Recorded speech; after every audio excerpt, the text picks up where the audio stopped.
voici les mots. Qu'est-ce qui empêche que je sois baptisé? Philippe dit, si tu crois de tout ton cœur, cela est possible. Il répondit, je crois que Jésus-Christ est le Fils de Dieu. Il fit arrêter les chars. Philippe, l'unique, descendit tous deux dans l'eau et Philippe baptisa l'unique. Oui. Quand il fit sortir de l'eau, l'Esprit du Seigneur envoie Philippe et il ne le vit plus. Tandis que joyeux, il poursuivait sa vie. Bon, c'était le même jour. Ce n'est pas instantané. Lorsque Philippe raconte l'eunuque qui est en train de lire quelque chose qu'il ne comprend pas, Philippe demande à l'eunuque, comprends-tu ce que tu lis? L'eunuque dit, comment je vais comprendre si quelqu'un ne me l'explique? Donc ce n'est pas du tic au tac, ce n'est pas instantané. Mais lorsque Philippe explique à l'eunuque et que l'eunuque comprend l'enseignement sur Jésus et l'eunuque voit l'eau, qu'est-ce qui m'empêche de me faire baptiser? La Bible dit, il entra dans l'eau, il sortit de l'eau, Philippe baptisa l'eunuque et même l'ange prend Philippe et l'amène à un autre endroit. Donc, l'eunuque éthiopien a été baptisé le même jour. Un dernier texte, parce qu'il y en a plusieurs. Regardons Actes chapitre 16, 30 à 33. Il les fit sortir et dit, Seigneur, que faut-il que je fasse pour être sauvé? Paul et Silas répondirent, crois au Seigneur Jésus et tu seras sauvé, toi et ta famille. Et ils lui annoncèrent la parole du Seigneur, ainsi qu'à tous ceux qui étaient dans sa maison. Verset 33. Il les prit avec lui, à cette heure même de la nuit, il lava leurs plaies, et aussitôt il fut baptisé, lui et tous les siens. Verset 34. Les ayant conduits dans son logement, il leur servit à manger et se réjouit avec toute la famille de ce qu'il avait cru en Dieu. Voilà. Ici, c'est même la nuit. Vous savez, le geôlier, il était étonné de voir tout ce qu'il a vu, mais on lui a expliqué. Parce qu'il a posé la question, qu'est-ce que je dois faire pour être sauvé? On lui a dit les paroles telles que nous venons d'écouter ce soir. Et après, la Bible dit, non seulement il lava les pieds des apôtres, mais à cet instant même, dans la nuit, ils ont été baptisés. Maintenant, pour conclure à cette belle question que nous avons suivie ce soir de notre invité, je vous invite de regarder avec moi Matthieu 28 pour la conclusion. Matthieu 28, au fait, c'est la grande commission même. C'est le texte qui est lu.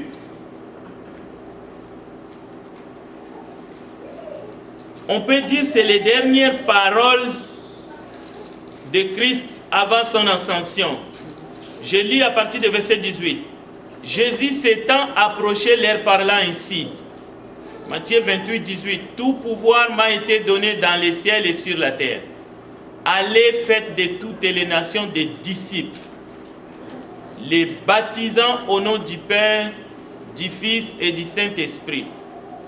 Et, conjonction de coordination, enseignez-leur à observer tout ce que je vous ai prescrit.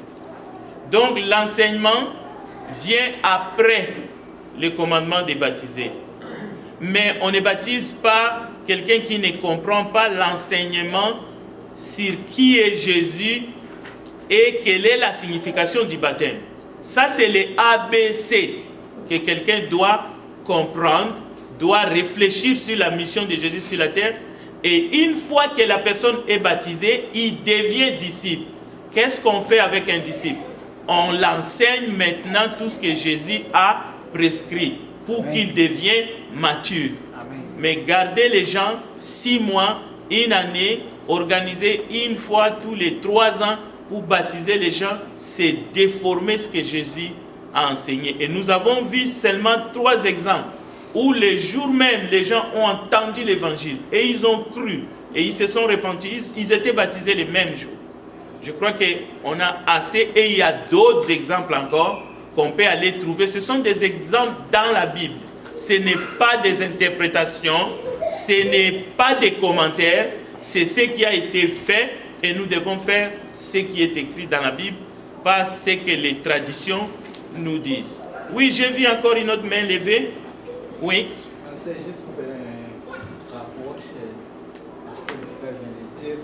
C'est pour cela que la Bible a dit qu'on est net de nouveau. On ne peut pas donner du lait avec un net qui n'existe pas. On donne le lait avec un bébé né. Tu dois naître de nouveau, commencer à boire le lait de la vie, l'enseignement des apôtres, ainsi de suite. Vous allez être grand de prendre les nourritures solides, comme l'apôtre Paul a recommandé les disciples. Voyez-vous qui avez longtemps dans la doctrine, vous êtes comme des enfants et vous n'avez pas même besoin de nourritures solides, parce qu'ils étaient déjà dans l'enseignement. Et je pense que c'est la faiblesse, c'est le manque de foi. Ils n'ont pas eu la capacité de garder la foi. L'apôtre l'ont traité comme bébé et on a besoin du lait. Mais là, comme le frère vient de dire, nous, on sait que c'est la doctrine, c'est Christ qui l'a dit. Il faut, quand vous naissez de nouveau, là, vous allez commencer à boire du lait. Et ainsi, le Saint-Esprit du Christ qui va être en toi, quand tu es baptisé à l'instant même, c'est lui qui va vous aider à grandir pour être solide. Merci. Merci. Très bien. Donc, il faut naître d'eau et d'esprit. On est enfant et on boit du lait. On commence avec le lait et la nourriture solide. Bien. Est-ce qu'il y a d'autres questions? Frère Frédéric. Oui. Est-ce que si vous avez projeté au tableau, alors dans l'une des pages, oui, et que les raisons pour lesquelles qu'il faut se faire baptiser et comment se baptiser. Oui. Est-ce que si quelqu'un et que s'était présenté devant un prédicateur quelconque, je ne sais pas, et puis après plusieurs temps d'études, 2 mois, 3 mois, etc., et puis il se fait baptiser pour être membre de l'église, de l'assemblée où ce monsieur dirigeait. Est-ce que dans ce cas, ce baptême, c'est correct ou non? Et si ce n'est pas correct, est-ce que la personne est baptisée ou non? Est-ce qu'il s'est fait baptiser pour le pardon de ses péchés? Alors je vous prends. Si quelqu'un, en se faisant baptiser, il se faisait baptiser pour être membre d'une assemblée locale, et puis on lui a dit que le baptême, c'est un engagement, mais vous étiez déjà sauvé. Donc si vous étiez déjà sauvé et que maintenant vous êtes plongé dans les eaux du baptême, entre guillemets, est-ce que dans ce cas, ce baptême est vrai ou faux? C'est ça, c'est pour cela, la page, elle est là. Avez-vous été immergé dans l'eau pour ce but? Et les raisons ci-dessus, les raisons sont là. Souvent, nous laissons les gens avec leur conscience. Mais en me basant sur la question, telle que vous venez de l'expliquer très bien, la réponse est non. Parce que vous pouvez entendre la bonne doctrine et essayer de transformer quelque chose que vous avez reçu en passant comme étant ce que vous êtes en train d'écouter maintenant. Non, ce n'est pas pareil.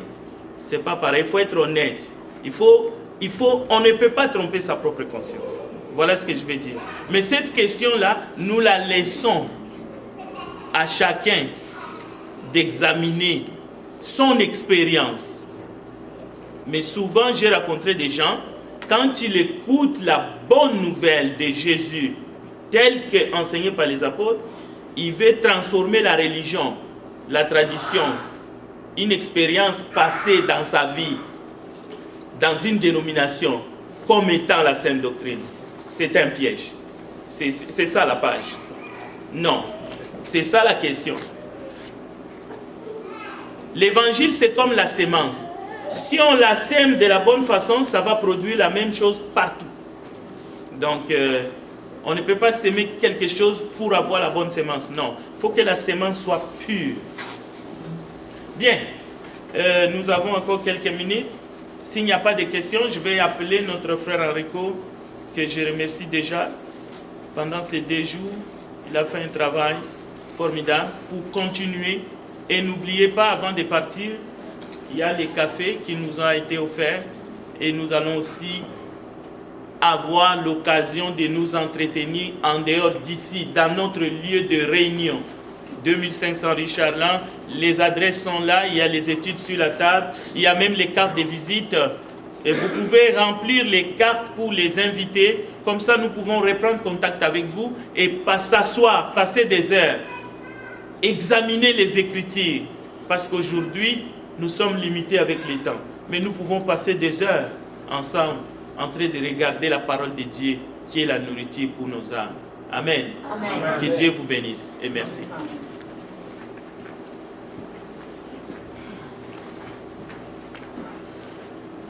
À ce moment, je vais demander au frère Antonio de passer en avant pour dire quelques mots de remerciement.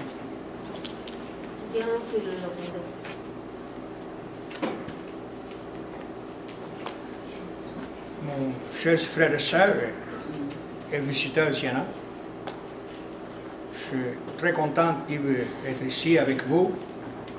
Je vous remercie que vous êtes venus pour nous encourager, pour prêcher la parole de Dieu. Et nous avons prêché hier soir et ce soir. Nous avons prêché la parole de Dieu à Laval. Et je suis sûr que Dieu il est très content que nous avons prêché la parole de Dieu à Laval. Dieu est capable de faire arriver la sémence à Laval.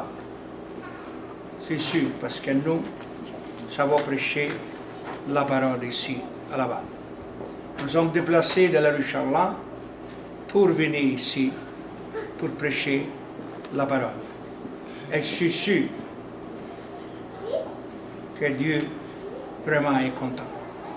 Je vous remercie, mes chers frères et sœurs, que vous êtes venus, et les visiteurs aussi qui sont venus, et vous avez eu confiance en nous. Je vous remercie beaucoup. Et à la prochaine.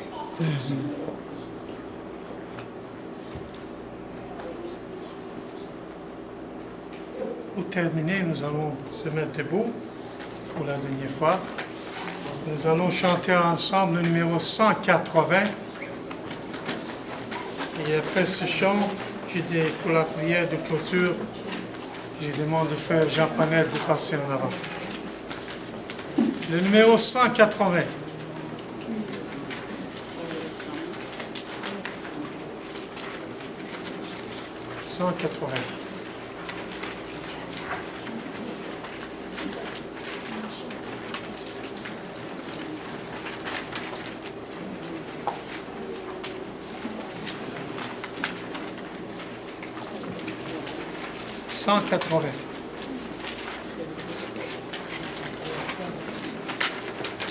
On vous fait travailler. On vous fait travailler. C'est pas grave, on attend. On est prêt? Amen. La voix du Seigneur m'appelle, prends ta croix et viens, suis-moi. Je réponds, sauveur fidèle, me voici, je suis à toi.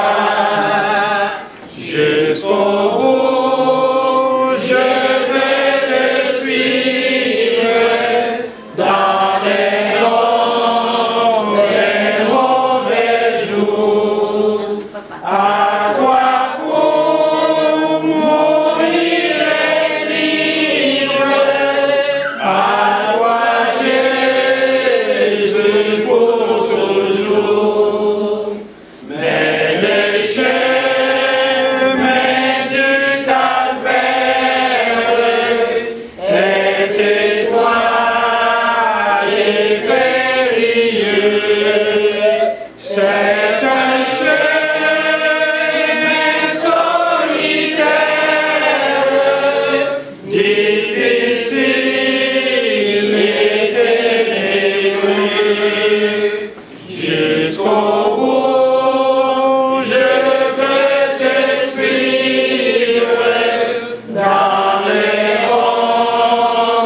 Jusqu'au bout, je veux te suivre dans les bons, les mauvais jours. À toi pour mourir et vivre, à toi Jésus pour toujours. Jésus donne grâce et gloire pour le suivre pas à pas. Avec lui, joie et victoire, paix et bonheur ici-bas. Jusqu'au bout, je veux te suivre dans les bons, les mauvais jours. À toi pour mourir et vivre, à toi Jésus pour toujours. Amen. Amen.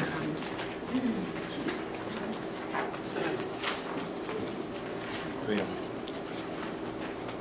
Père Céleste, Dieu Tout-Puissant, nous te sommes infiniment reconnaissants de nous avoir donné l'opportunité d'être présents hier et aujourd'hui, Seigneur, pour participer à cette conférence, Seigneur, parce que ta parole a été semée à travers la ville de Laval, Père Céleste. Merci, Seigneur, de nous avoir permis d'envoyer de la semence, Seigneur, dans le cœur des gens, Seigneur. Et Père, que ta parole ne soit pas tombée dans des oreilles sourdes. Permets, Seigneur, que les gens n'endurcissent pas leur cœur, mais qu'ils écoutent la parole avec amour, avec joie, et qu'ils la reçoivent comme une bonne nouvelle, car ta parole est une bonne nouvelle. Permets, Seigneur, que cette semence qui a été envoyée, que ces paroles qui ont été prononcées, Seigneur, travaillent dans le cœur des gens, Seigneur. Non selon notre bon vouloir, mais selon le tien. Permets que cette parole puisse grandir, cette parole puisse porter des fruits qui te soient agréables et que les gens qui l'entendent puissent venir vers toi pour se convertir, se repentir et t'accepter, Seigneur, comme leur sauveur personnel. C'est bien d'entendre la parole, c'est bien de la recevoir avec joie, mais il faut aussi délier les liens du cœur pour que l'homme puisse venir à toi, Seigneur, de la manière dont tu le trouves agréable. Permets, Seigneur, que cette conférence qui se termine aujourd'hui soit la première d'une série de conférences que nous puissions mener à bien, Seigneur, à terme dans la ville de Laval. Permets que ta parole soit prêchée non seulement à Laval, à Montréal, mais dans tous les environs. Permets que les cœurs qui n'ont pas encore entendu cette parole puissent l'entendre de la bouche de quelqu'un d'autre et puissent venir à toi. Père Céleste, nous te prions pour tous ceux qui aimeraient être présents aujourd'hui, mais qui n'ont pas pu être présents, non seulement aujourd'hui, mais durant toute la conférence. Permets, Seigneur, que prochainement, nous puissions avoir plus d'âmes, Seigneur, plus de personnes non converties, et même aussi des enfants du Seigneur, Seigneur, convertis, pour qu'ils puissent venir écouter ta parole. Car même lorsque nous sommes chrétiens, il fait bien d'entendre ta parole. Permets, Seigneur, que cette parole puisse toucher les cœurs les plus durs, et que par l'agissement du Saint-Esprit, Seigneur, ces personnes puissent changer leur vie. Nous prions, Seigneur, pour que tout ce qui soit fait en ton nom. Et demande ceci au nom de ton unique Fils. Amen. Amen.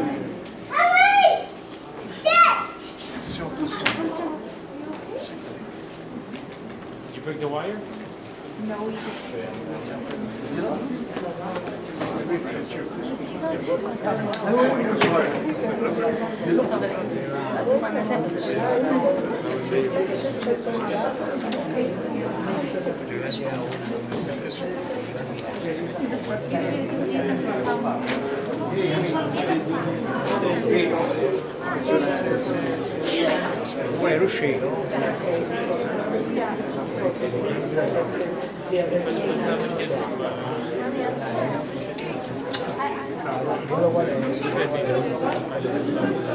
But not here. Okay?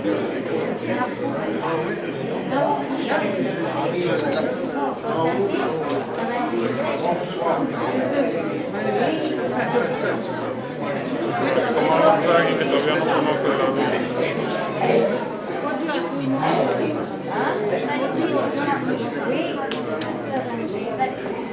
Ay, que el hombre que no ha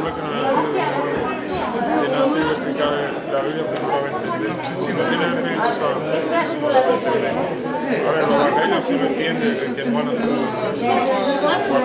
pero después de ahí, de Romanos para allá, tuve que tocar de Cristo a los que ya, tuve que decir, hermano, saludos, y a la gente que ya tienen el Espíritu, no puede entender.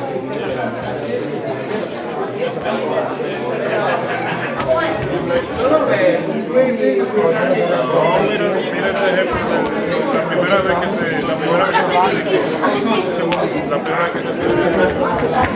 preguntaron a Pedro, ¿qué haremos? Pedro le dijo, arrepentidos y bautíceos.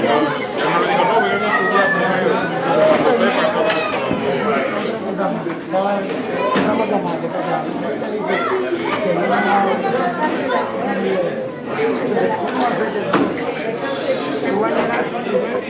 te va a llenar.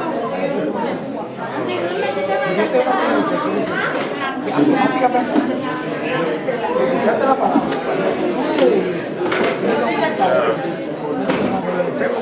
¿Está tu play? El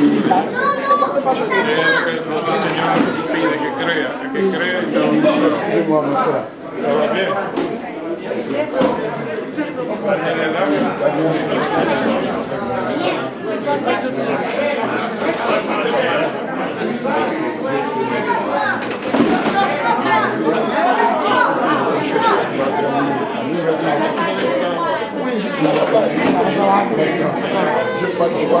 Je vais la saluer.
Allons-nous, Damien.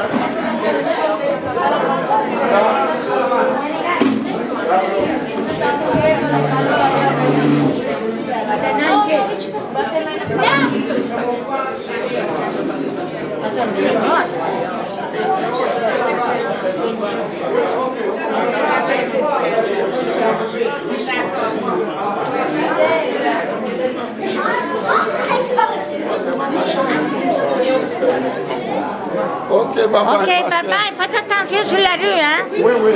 Oui.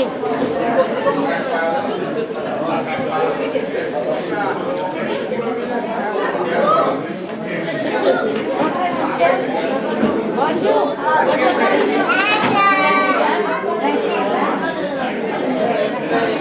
C'est bon. Quand même, vous avez entendu la parole de Dieu. La parole de la vérité, c'est une bonne sémence. Maintenant, ça, chacun de nous fait croître. Non, moi je vois, non, voilà, on sait quand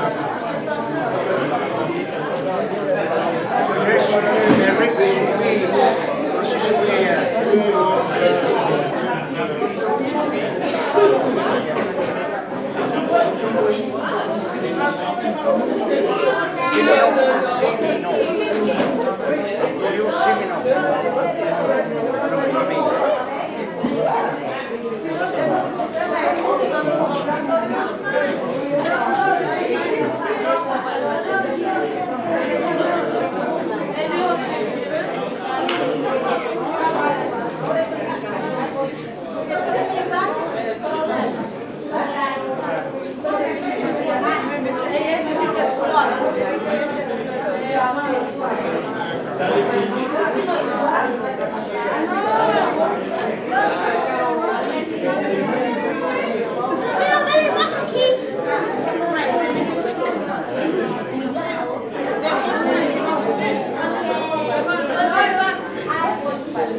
Gracias.